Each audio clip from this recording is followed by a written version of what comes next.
Hare Krishna.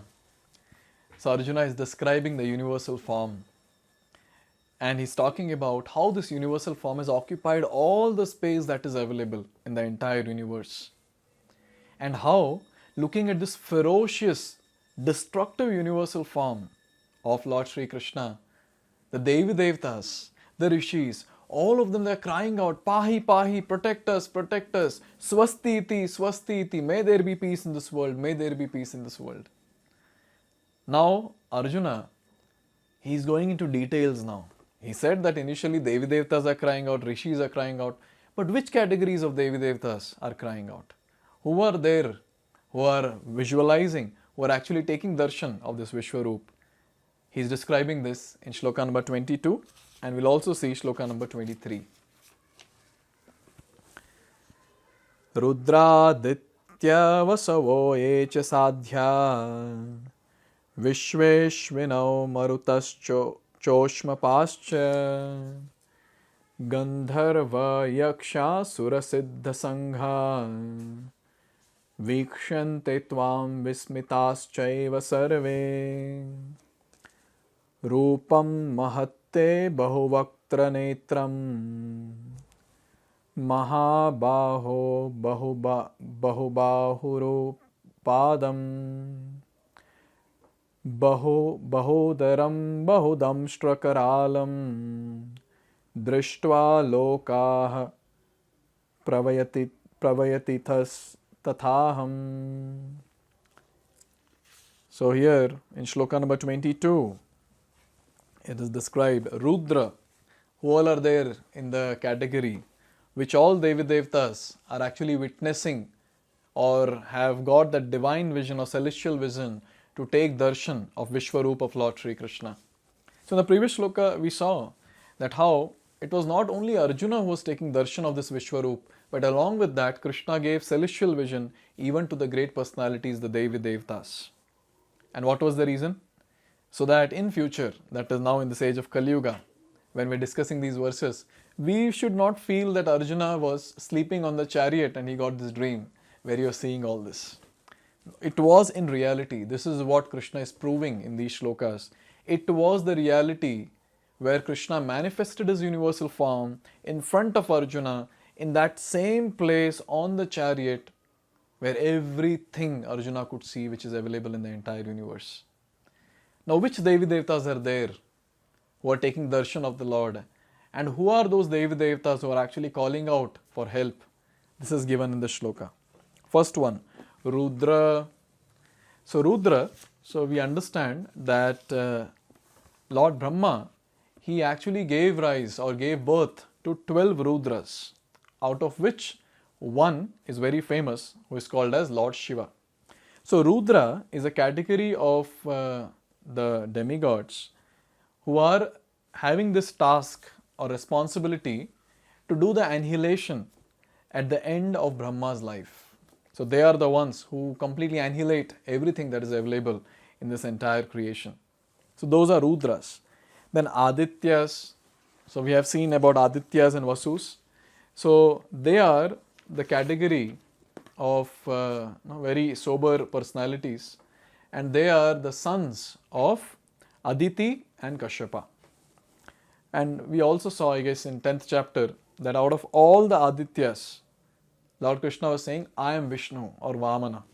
So this is what he's talking about. Here we have a category called Sādhyā. So I was trying to do some research on this word Sādhyā. So Sādhyā, they are basically a special category of Devi Devtas who guard the various rituals and rites which people perform for the pleasure of the Supreme Personality of Godhead.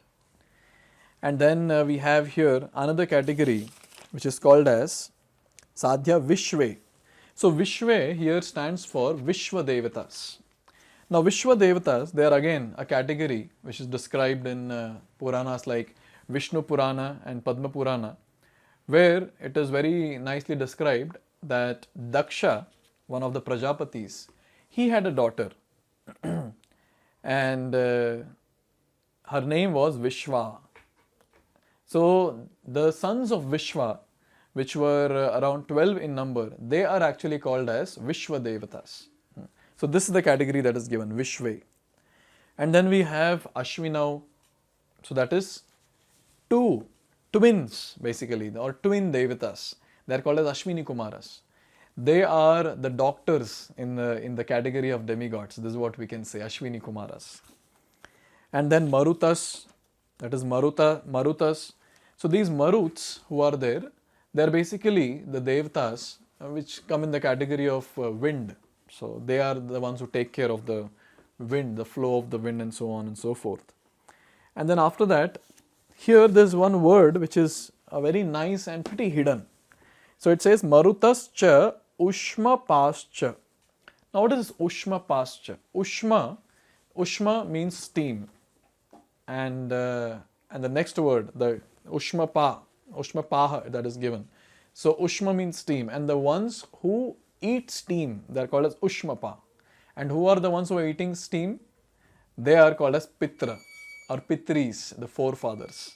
So whenever the oblations are offered, so they accept that oblation in the form of steam. This is what is given.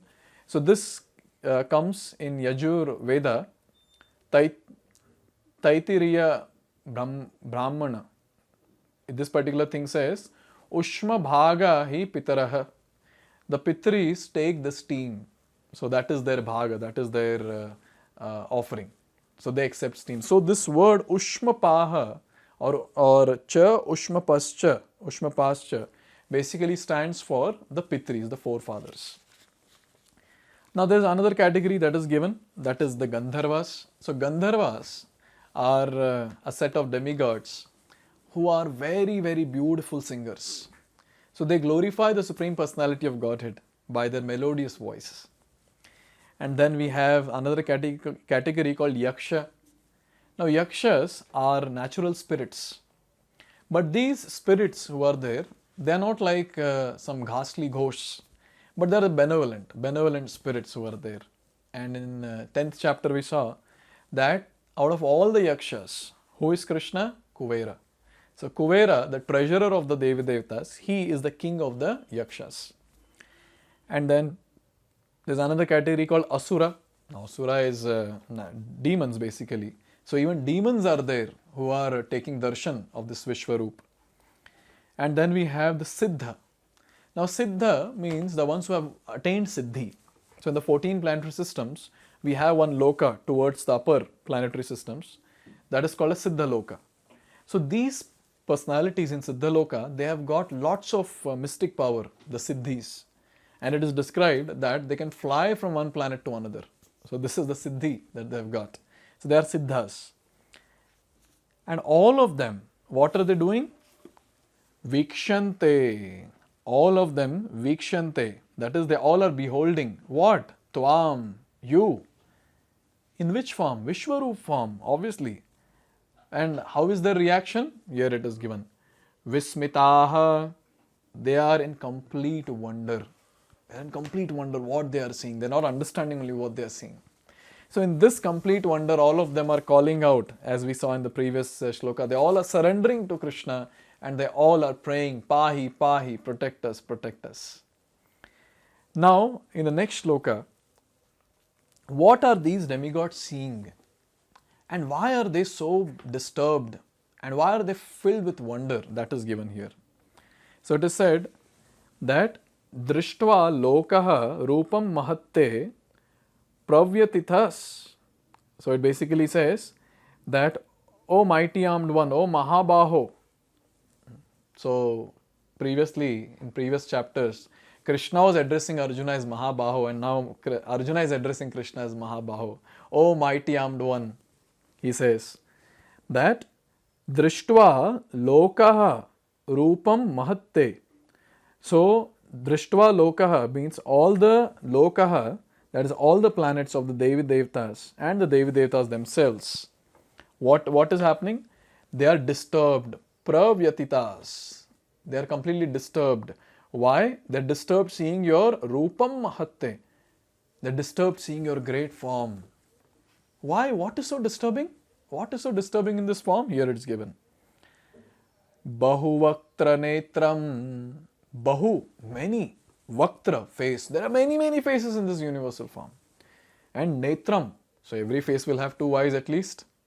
So many faces, so many eyes.